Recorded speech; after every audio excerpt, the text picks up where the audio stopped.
જુઓ બાળકો, આપણે આજે એકમ, દશક અને સો એના વિશેની સંખ્યા શીખવી છે ને? હા, તો જુઓ અહીંયા છે ને મેં આ રીતના અમુક કટિંગ કર્યા છે, અંક લખ્યા છે. એ અંક પ્રમાણે આપણે આજે અહીંયા સરસ મજાની સંખ્યા લખતા શીખવાનું. તો એની અંદર જો આવી પટ્ટીઓ હોય તો આ દશકની પટ્ટી ગણાય. તમે જોઈ શકશો. 10ની પટ્ટી ગણવી હોય તો ગણો. 1, 2, 3, 4, 5, 6, 7, 8, 9, 10. બરાબર?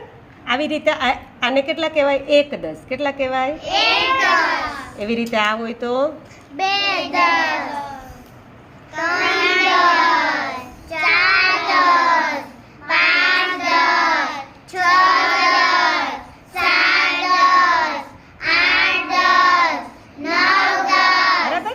પછી આ છૂટા છે તો આપણે આ સીધા ગણી શકીએ. ગણો જોઈએ. 1 2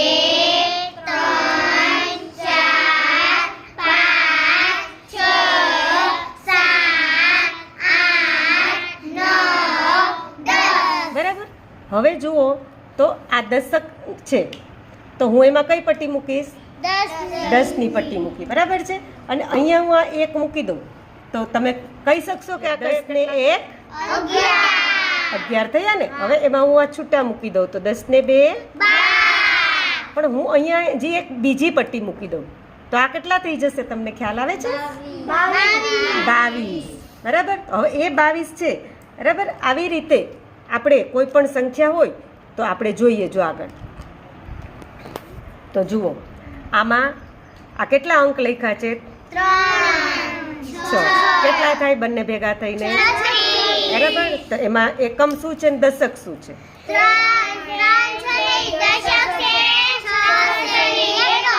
સરસ. તો હવે આપણે આને વિસ્તારથી કરવું હોય તો અહીંયા છે હું આ 3 આ દશકવાળી કેટલી પટ્ટી મૂકી શકું? મૂકો જોઈએ જાહલબેન. 1 2 3. અને છૂટા એકમ કેટલા મૂકીશું?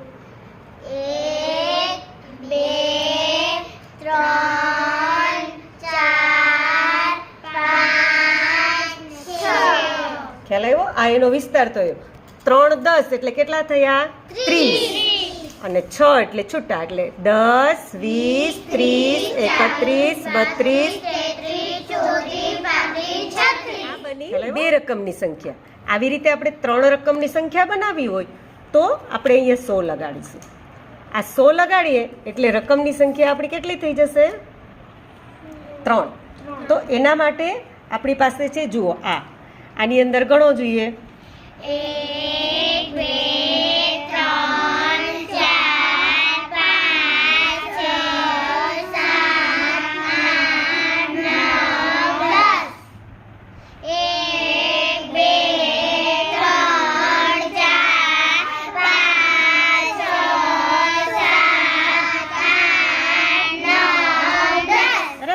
આમ પણ 10 આમ પણ 10 એટલે આ ટોટલ ખાના કેટલા થયા? 100.